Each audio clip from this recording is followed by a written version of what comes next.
My name is Sahadevon. I am a physician practicing in this community for the last 26 years.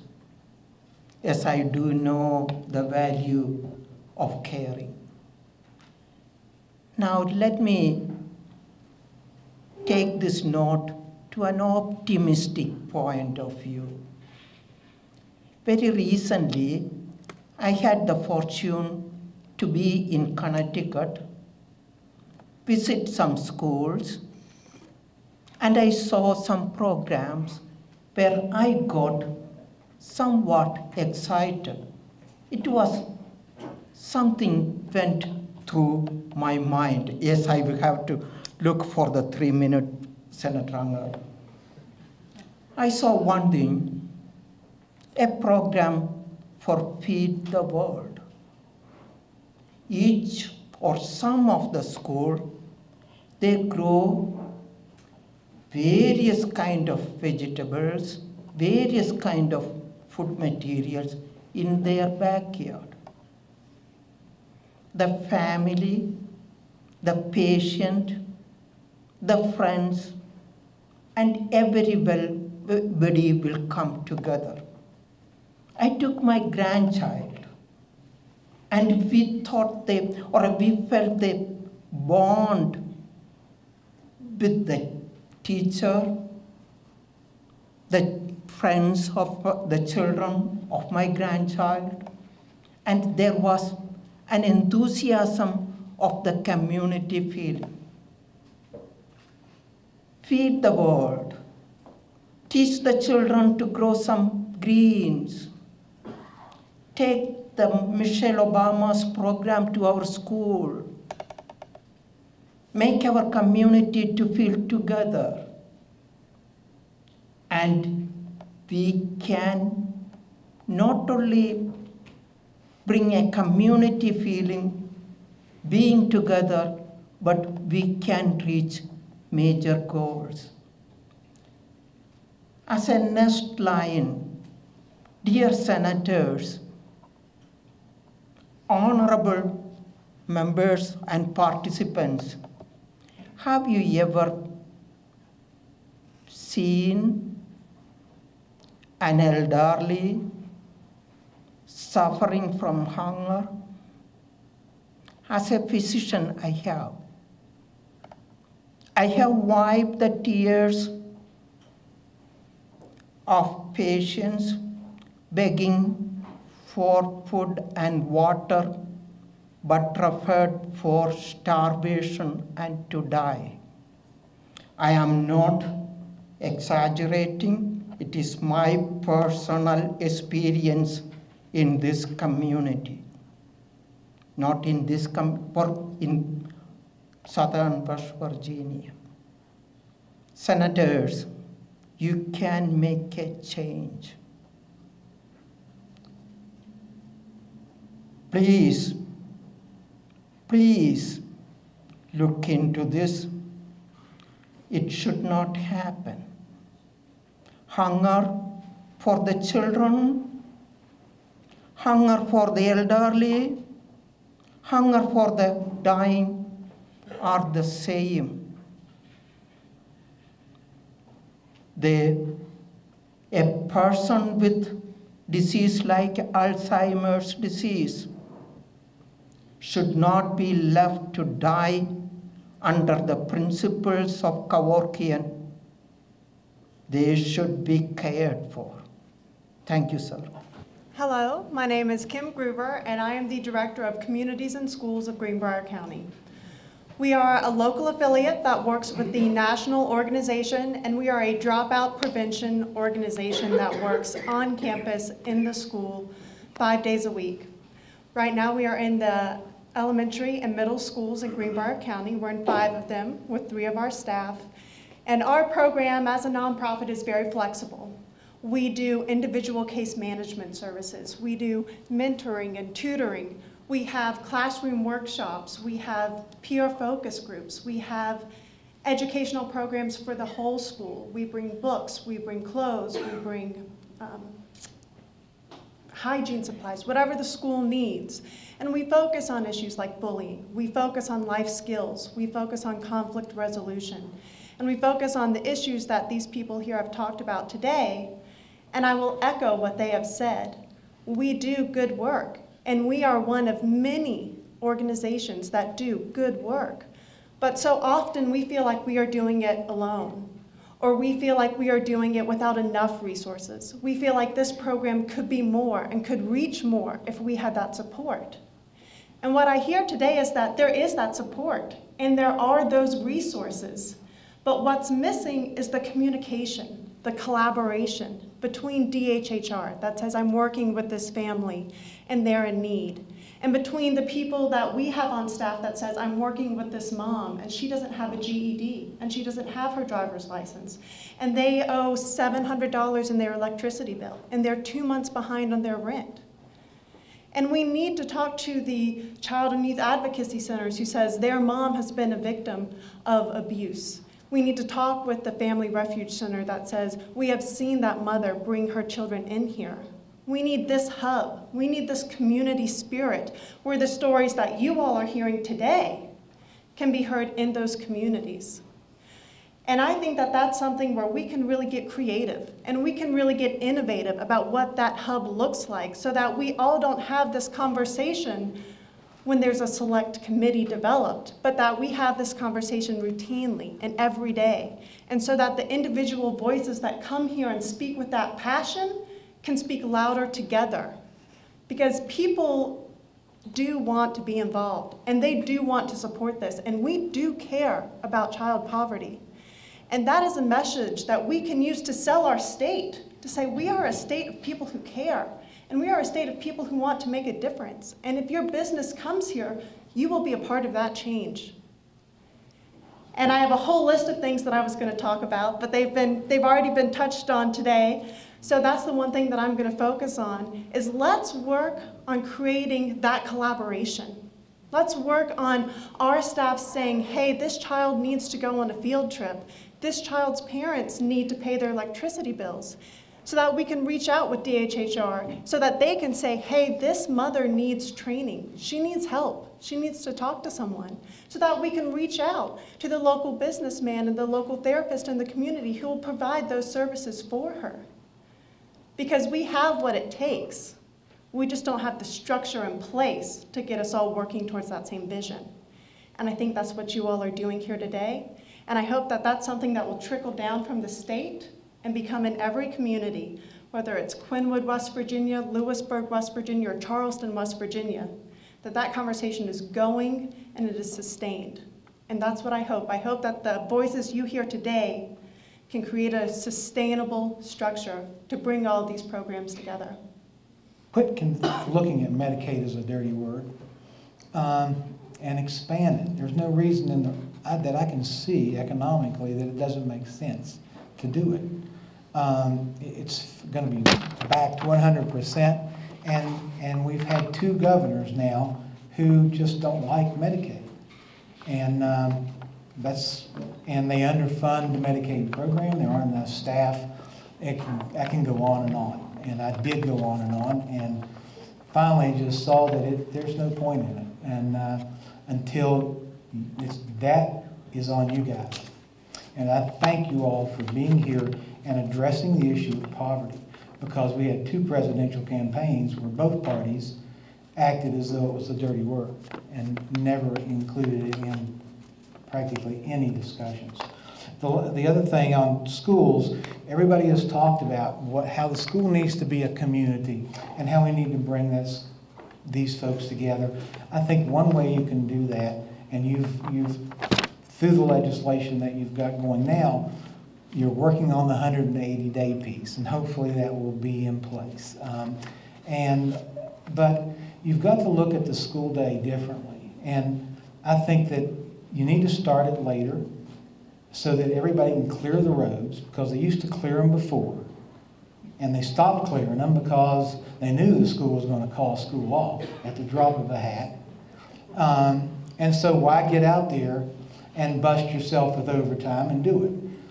And then keep the schools open until 4 o'clock and have the last session as a mentoring session where you bring volunteers in or you bring professionals in to mentor kids who need the mentoring and to offer activities for other kids, enrichment programs like after-school programs that you don't have to do after school. Make it part of it and let that be when you have practices for sports. And the only reason school, from my perspective, the only reason school starts so early is so that the buses can get home and back and out in time to take the sport teams to games. And the tail is wagging the dog. You've only got 10 to 15% of the kids involved in sporting activities right now.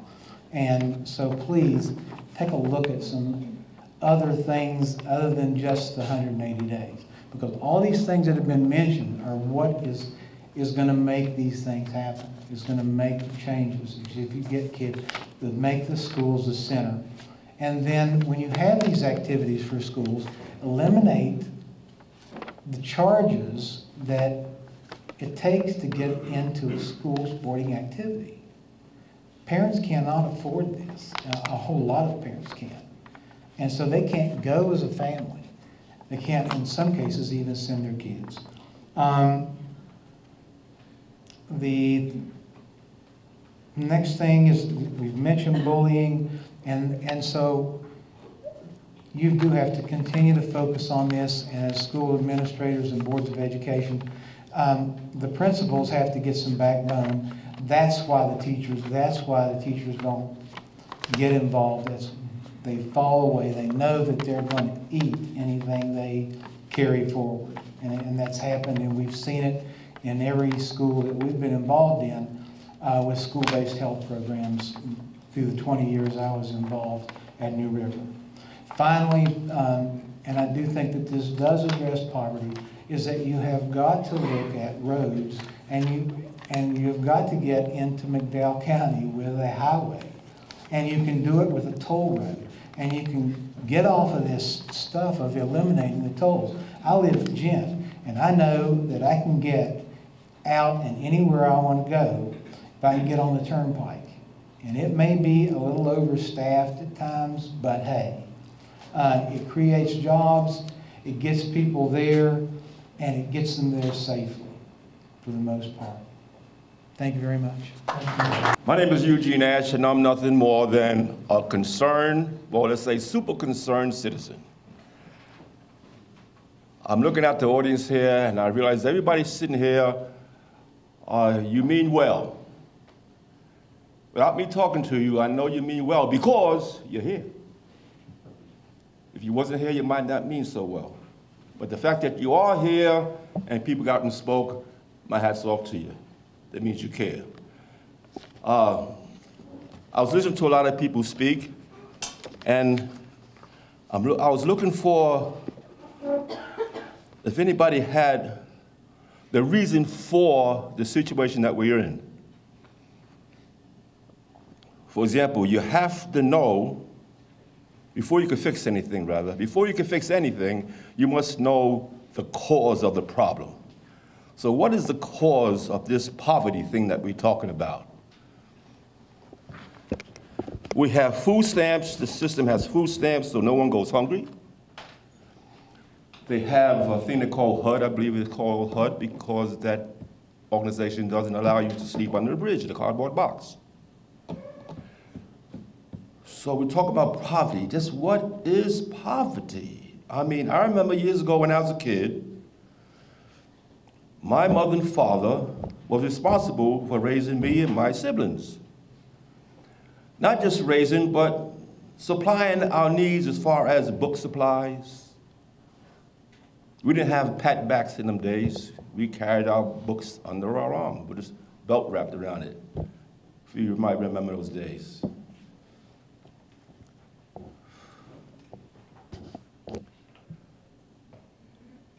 They were responsible for feeding us, and it doesn't mean that we had steaks every night. Sometimes we had oatmeal in the evening time, but it was their responsibility for taking care of us and raising us, because what it did, as we got older, the siblings got older, we realized how and what our folks did to us. It made us better parents. Now, what we're doing today in this country, the kids are not being raised by their parents. They go to a church organization to get the backpacks, or their school supplies, which means that they are realizing that they don't have to raise their kids when they get married. You understand what I'm saying? You see, we're losing the generation. When I say losing, I mean they're not going to be responsible for the kids that they bring about in this here world. We have to have parents. That is the bottom line, folks. You probably disagree with me, but parents are the cause of most of the problems we have today. And no one's addressing that. It seems like you're shying away from the real problems that we're having today. You got parents, kids that are going to school hungry, but meanwhile they have a cell phone in their ear. They say there's poverty all over the place, but meanwhile in their front or backyard is a big antenna. They're in the bingo hall every Tuesday night, spending bucks, millions, not millions, but tons of money playing bingo when they could be feeding their kids.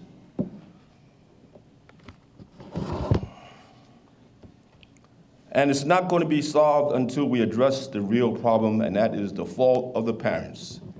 And I've had people tell me that, well, you talk to the parents and they're going to cuss you out. Well, just step back a couple steps and go to your preacher and tell the preacher that we've got a problem in the neighborhood. We got parents that are not raising their kids. We're letting the preachers get away with murder also. They're not doing what they could be doing. They're not reaching out beyond the doors of the church. And that's what they should be doing. But they're not doing it. And we let them get away with it. Yes, I'm a little, not angry, but a little disappointed.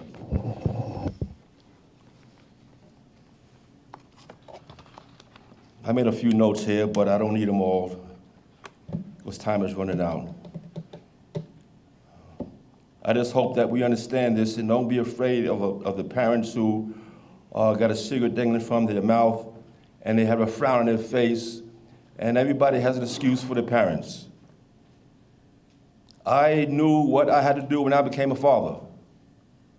I knew from the lessons that my father gave me that it's your responsibility to raise your kid. When, for example, my mother told my oldest brothers and sisters her diaper changing days are over. It's your daughter or your son, that's the butt you gotta clean. You gotta clean that butt. You gotta change those diapers. Grandma's not gonna do it. You understand what I'm saying, folks? Please understand me, but we're not gonna get anywhere if we don't nip it in the bud or go to the problem that's there by skirting around everything. No one yet has blamed the parents tonight. No one yet has said anything about the parents not doing their job. I'm waiting for it, but no one said a thing.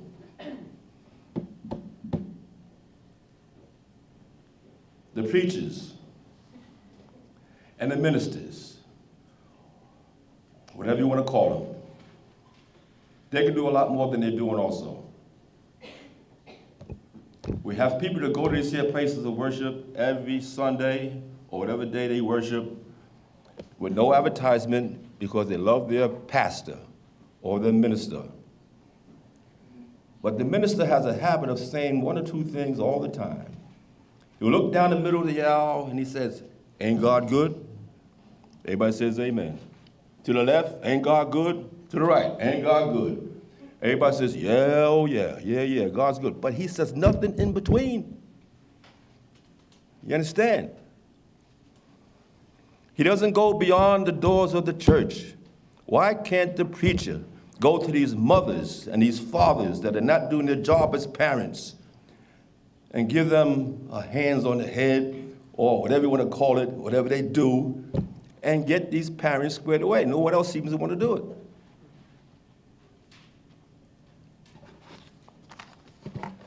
Okay, I got something else for you. I have here about 50 applications for a job. Yes, turn your head, for a job. This here is for a job, it's probationary police officers testing. It's on April the 11th. I'm gonna leave them on the table over there. As you go out, you can take up a couple, you can take up as much as you want, and you give them to your kids or your neighbors or your extended family or anyone in the neighborhood who wants to be a policeman. Give them one of these here applications. The test is gonna be on March the 28th, which is not too far from now. Now, you might say, well, you might speak for people. Now, don't speak for anyone. Somebody, if you hand them an application, or make sure you give them an application first, but don't say that I don't know anyone who wants to be a policeman. Don't speak for them. Let them say, no, I don't want to be a policeman. Now, if they take it, and they're going to thank you for it, just don't leave it there. This application is two-sided, both sides. All right? So what you're going to have to do is make sure they fill it out. You might even have to go to their house and carry them to the place where they're going to have the test, which is the armory. All right? Sometimes you have to walk them. I am here to speak based on behalf of being a parent representative, and a community rep. I think I have been blessed because I have a diverse background, as I can see, as I've heard a lot of you stand up and speak. I've done a lot of different things. I too have been a service coordinator for Title 19 services. I have worked in behavioral health. I was a crisis specialist. I've done substance abuse counseling, mental health counseling, the whole across the board thing. I've also had the opportunity of working for Work for West Virginia, where I've done diverse programs for youth and adult population. And in all of those jobs, I hear the same thing. I hear cries for help, pleas for help, people falling in between the cracks in the system. I was often a source of linkage and referral. And I think I was so good at that because I grew up in poverty. I'm a first-generation college graduate. It was a struggle, but I got there. I'm touched by so many things. It's so huge and big that we have to break it down in bite-sized pieces. But it is good to see that everyone is here at the end of the day, whether on a professional standard or loving standard or community or a personal perspective. We're all here for the same reasons. It's a puzzle, it's scattered, but we're all pieces to the puzzle. So let's sit down and put the puzzle together and come up with a solution. What I can say is missing in today's society versus yesterday's society is the institution of family, structure, and unit. And we do say nice, flowery things, and we don't talk about the truth because it's just uncomfortable. It's uncomfortable that our children are hungry. It's uncomfortable that they're suffering in silence. It's uncomfortable that they're sitting there in a classroom and they can't focus because they have physiological needs that are not met. Not because of a lack of parenting, but because of a lack of resources or a lack of a connection to those resources. Or a lack of an educated parent who doesn't know to keep crying out until she is heard or he is heard. Mr. McDowell is a very good man. I had the privilege of getting to serve him in one of my opportunities where I could be part of the solution. And I can tell you that what he says to you is true. The first thing that I noticed about him was, first and foremost, he was a father. When he came to me inquiring, he said, I will do whatever it takes, and I believe him. He says, I have 2 kids to feed, and they mean very much to me in this world. My situation, not too good, but my responsibility as a father, it's good. Now that stands out to me because I don't see that every day. I don't see fathers stand up every day and say, hey, I care, as for me and mine.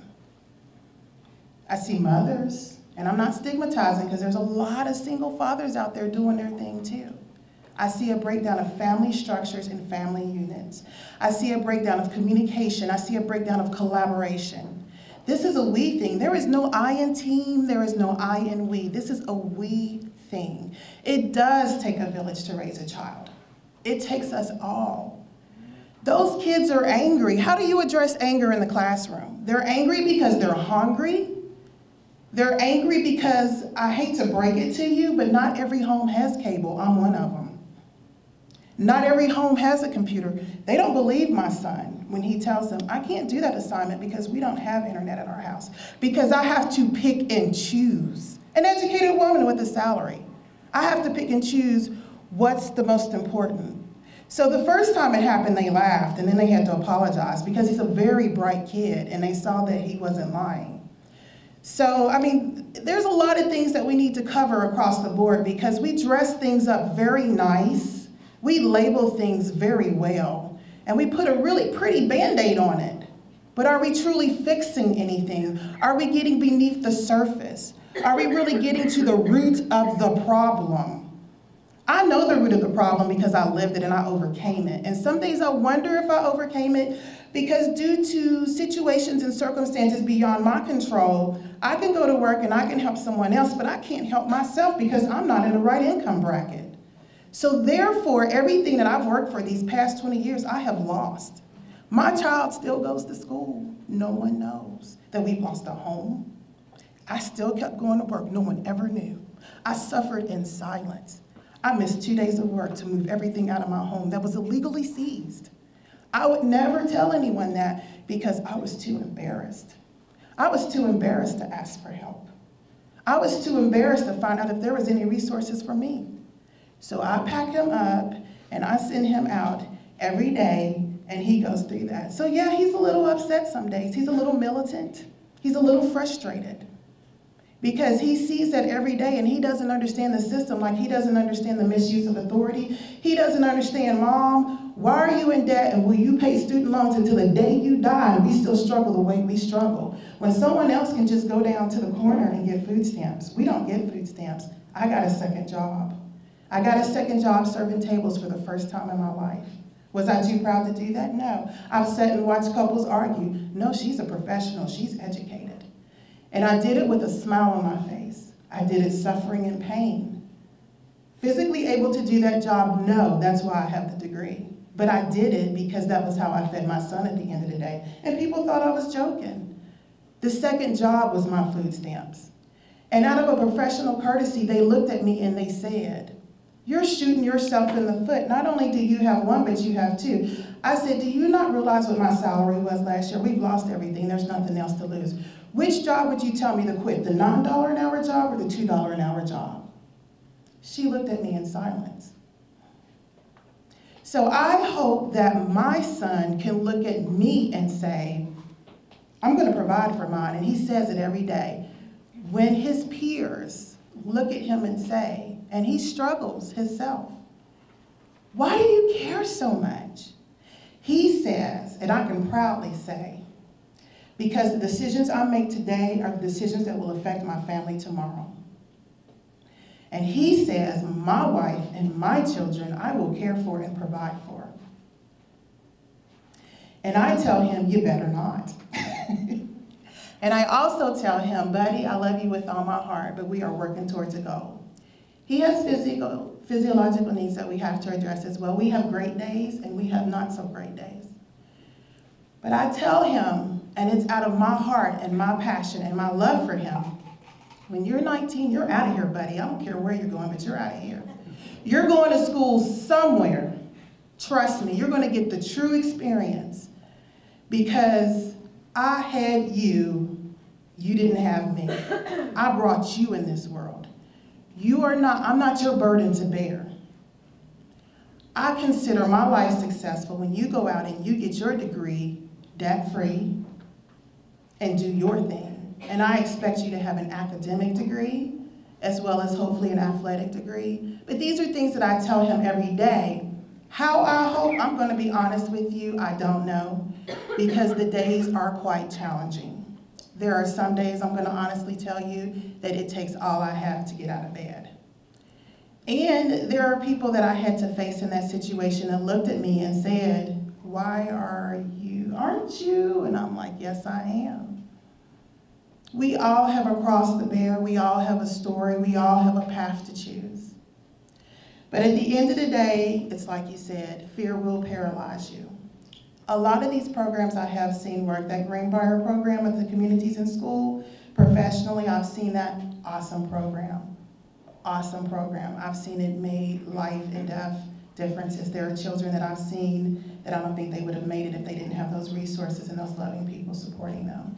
I've seen them provide wonderful behavioral health, physiological support, the hygiene. Those things mean so much to some people.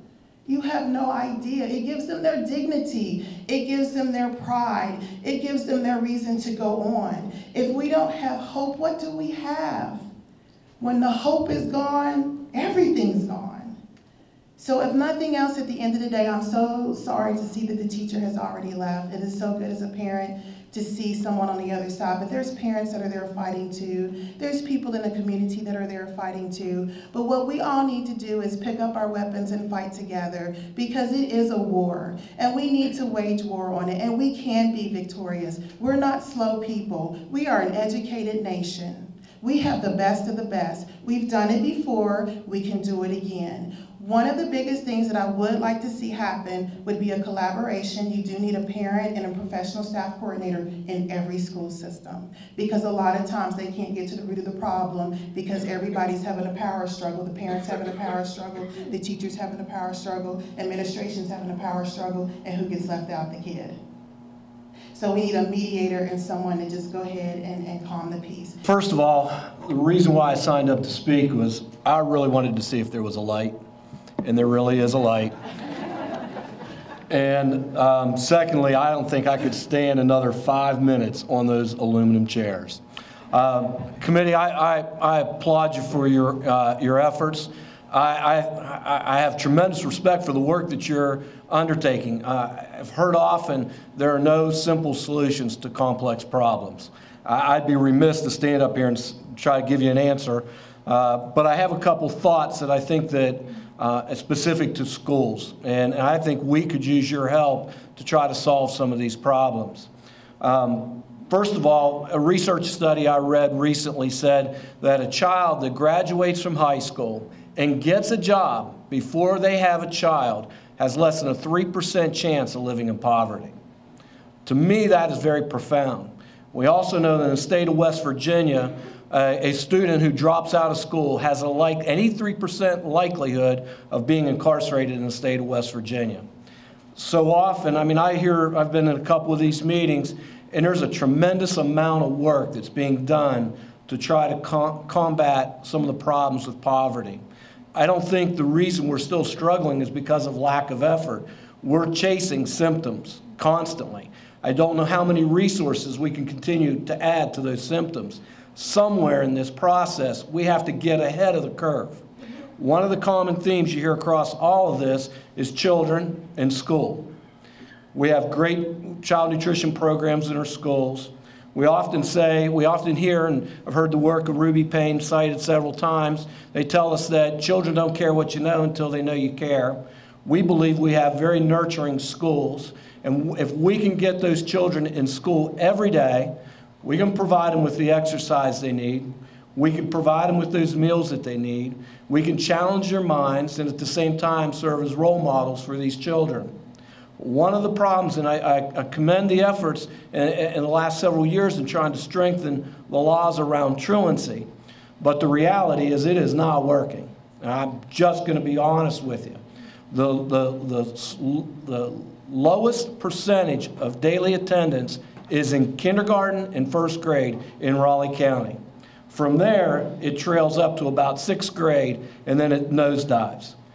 Those children are not coming to school in kindergarten and first grade, and I would say the research would extend down to preschool, so we really don't have as much data around it because it's not mandatory. Is we're setting habits with these children at the very early age, and it's not anything that they're doing. They want to come to school every day. It's a responsibility of the parent. And the system is failing those kids right now. Today, I've compiled some research around our kindergarten class. We have a program that benchmarks children in reading. Here we are, almost the 1st of April, and I have a list of 103 students in kindergarten who are at risk at reading. It's clear and convincing evidence. I would venture to say that if we looked at the same research and we have same data in first grade, we can double that number. I would then tell you to go all the way up to grades 11 and 12 in Raleigh County, and you look at our graduation rate, it mirrors the number of students that we're losing every year. It's about 200 students. It is crippling our school system. How does all this correlate with truant poverty? One of the things I learned when I was state appointed superintendent McDowell, spent a lot of time trying to get my hands around student achievement and poverty. And so much people think it's IQ score. The greatest indicator for children who live in poverty and achievement is hope. And I'm afraid what is happening is so much of that hope is taken away from children at such a very young age. We need them to come to school every day. Now, I could offer a lot of different solutions, and there would be questions as whether it's ethically right or wrong, but somehow we have to build a mechanism that requires parents to get their kids to school every day.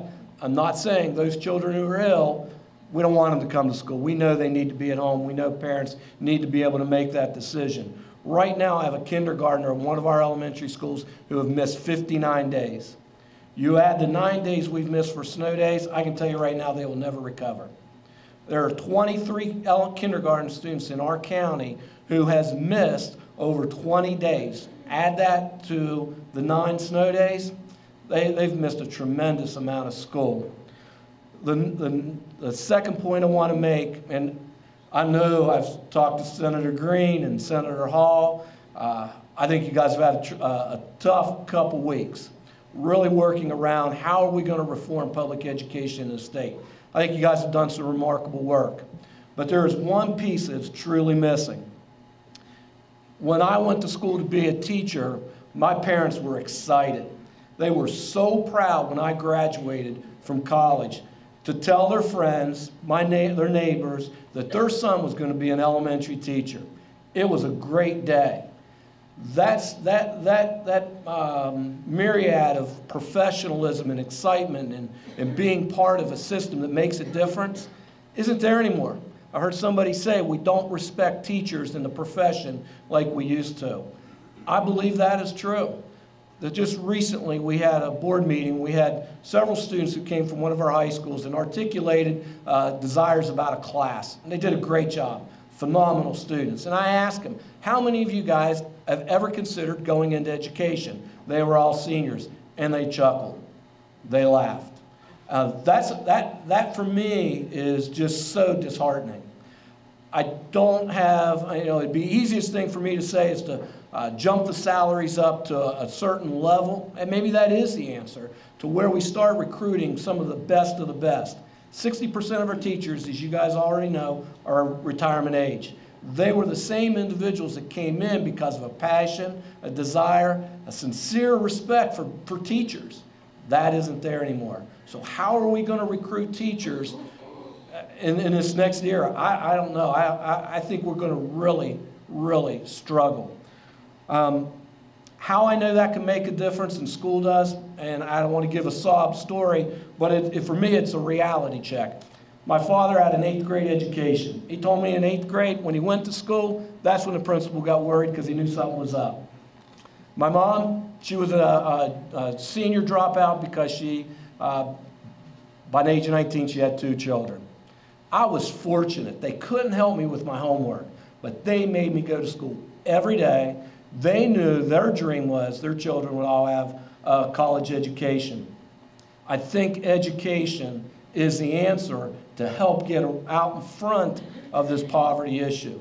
It doesn't resolve dealing with the issues at hand, but long term, that's going to be critical. I know you guys, I probably share some of that understanding. How you get that accomplished, I don't know. Right now, though, all the folks in here come back to the school system. We are diluting our resources.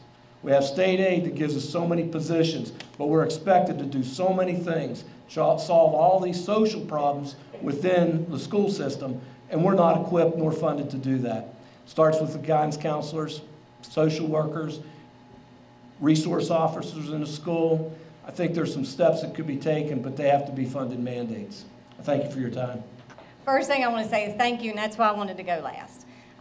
You know, when we heard the Senate was coming out of their chambers through the session, we realized how important that you felt this issue was. So the very first thing, as I'll say, is thank you. We appreciate the opportunity to participate in our government, and we tell people every day, as Senator Laird can attest, go vote. So I don't care how you vote, but go vote. The other thing I'll say is most of the people in this room already know there's a problem. You guys know there's a problem. These people are here because they know there's a problem. We're missing the piece of the people that can fix it. And I think those are the kids. They're the only ones that can fix it. That's where we can stop the cycle. That's where we can make a difference. And Senator Unger, my aha moment came about 3 years ago, kind of similar to yours. I hadn't been working with the United Way very long, and I had some visitors come to my office from West Virginia, birth to 3. And they said to me that we had children, babies, wearing dirty diapers, disposable diapers. That mothers were taking diapers off their children, shaking them out, laying them over the back of a chair to dry, and then putting them back on their babies. Now, I'll tell you this. And Eugene and I have a love-hate relationship on this issue. I don't care what their parents are doing. I am not going to know that those babies are in dirty diapers and not try to fix it. So within the last 3 to 4 years, United Way has partnered with many organizations, and every one of the 5 counties we partner with has a baby pantry, so that women can go up to 1-year-old, because we're not here to buy pull-ups and we're not here to potty train. We want to make sure that in a year we can assist them, but we can also figure out why they ended up there in the first place. Do they need that GED class? Do they need assistance in how to interview? Do they need to figure out how to communicate with those people that may not have been in poverty? How they can talk to somebody about a job interview? How to write a resume? Those are challenges that these young mothers are facing. So I'll say the nice things to you to say, then here's the bad news. Our system is broken. Our system is woefully broken. We get calls at the United Way office every day. I make $8 too much to keep working and get assistance with food. Well, we want them to work. Our premise from the United Way is the working poor and the underemployed. If you're working and you're trying, we're going to do everything we can to support you. And we bust a hump to make sure we've got the money to do it. We don't come to you, and we didn't want people here tonight to come to you to ask for money. I think there's a lot of things we can do that don't take money. And I think you heard a lot of them. But we have to understand that we can't encourage people not to work. And we do that. We witness that. We see it every day. I make this much too much. So if I don't work, then I can go back to full support from the state, but I'm not going to work. And they like to work. They feel better. That pride, all those things that come from having the knowledge that you can get up in the morning and go do something and take care of your kids that these people have talked about. So that's important. We have to look at the system, and we have to look at how people are encouraged to look for that support. We know there are people who still need it. We know there are hungry people. We know there are 1 in 4 children going to bed hungry at night in Beckley. That's unacceptable. The other challenge that I'll say to you is this. When you look at law, be it education bill, be it Department of Health and Human Resources, who I personally think have the toughest job, not something that I could do every day. But when you look at those things, we have to ask you to see past who's going to get mad at you, who's not going to vote for you, who's going to come and stand in the chambers and fuss at you. We've got to ask you to look past that and see those babies and see those children. 2 years ago, I got a call from a local elementary school at Christmas time. People are buying toys. You guys know that, everybody, you know, it's toys, root. United Way is not so big on toys. We're glad people do that for them, but we think it's more important that they have shoes and socks and clean underwear and boots and gloves in the wintertime. So we get a call from an elementary school that said, can you help us with our kids this Christmas? And we said, what do you need? Because we know other people that are doing toys, and they said, we need blankets and pillows. Because we have 1st and 2nd graders going home with no place to sleep. So we bought 50-some blankets and pillows. You'd have thought we gave those kids $1 million because they were going home with a clean pillow and a clean blanket. A couple of Fridays ago, it was Dr. Seuss Week in Raleigh County, and I had the pleasure of being at an elementary school on a Friday, and it was pajama day. There were kids in that school who didn't have on pajamas, and I just happened to say it's elementary school. They were standing much like you do. You don't know what you're going to get when you ask those kids questions. And I said, "Where's your pajamas?" And he said, "I don't have any. I don't have any." So what they're coming to school in is what they sleep in. And the last thing I'll tell you, the last story I'll tell you is this, and I'll say one more happy thing before I tell you my sad story. Y'all need some lady senators. You know, as I sit and look at this room, I'm like, I love you guys, and I like guys. I mean, again, there's people here that can tell you that, but I'm thinking y'all might need a lady senator somewhere along the line to further this cause. But anyway, here's my last story, and I know it's late, and I wish you safe travels home. And please know that the United Way is here for you in any way, and all of you. Nonprofits in this room, you know, if we can help you, communicate with us, and oftentimes we can provide a little bit of support on the back end. But here's the last story I'll tell you. We buy books for second graders in some of our impoverished elementary schools in all 5 of our counties. The book that we buy is called Sad Mad Glad Books, and it's a West Virginia author, it's a West Virginia book. And in the book, as you read through it, it's a character building book. It asks questions, so it'll talk about you know, what does it mean to keep your nose clean? And you'd be surprised that kids have never heard that. Or how, you know, what does it mean to have thick skin or thin skin? And kids today don't hear that. So one of the questions has a picture of a little boy, and there's a big tear coming down his face. And the question is, what do you think makes this little boy sad? So girl raises her hand, and she said, "I bet I know." And I said, "Okay." And I don't know what you, this is second grade. I'm sorry, second grade. And I don't know what you were doing in second grade. But this is what she said to me. "I'm sad because my mommy died." And I said, "Honey, I'm sorry, and I'm sure you are sad." And when we got done with that room, I said to the teacher, if that's true, because you guys know not to say that kids lie, but you know, just wanted to make sure. And I said, if that's true, can there be assistance from the United Way to her family? And she said, that's the 3rd mother that's had an overdose and died in this school this year. 44 second graders, 3 mothers overdosed and died. We can't fix that. We can't fix that. They need parents. They don't have them. One's in jail, one's dead. Mommy killed Dad. Why do you think you're sad? Mommy killed Daddy. Daddy's dead, Mommy's in jail. Why do you think that little boy sad? But he didn't have anything to eat tonight when he went to bed. Why do you think that little boy's sad? Bet he doesn't know who's going to come in his room tonight when he goes to bed. We got to fix this. And I said to somebody a couple of months ago, because you guys know we're tired of talking, right?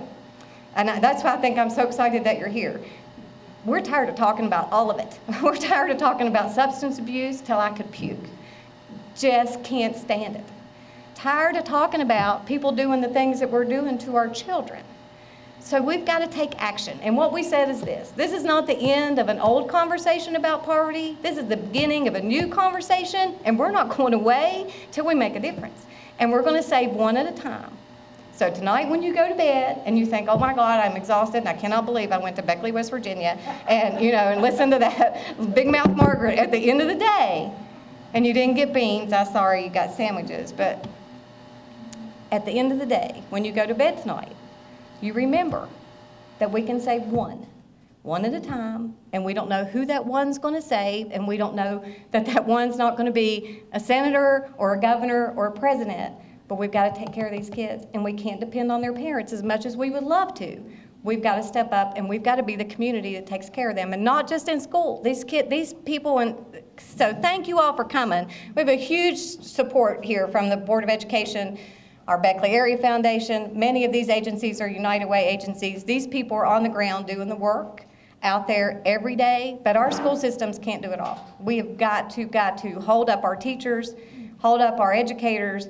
We've got to start from the beginning. Do you guys know they're leaving? They're not just having babies addicted now, but they're leaving their little toddlers in the waiting room too, because they know if they take one, they'll take them all.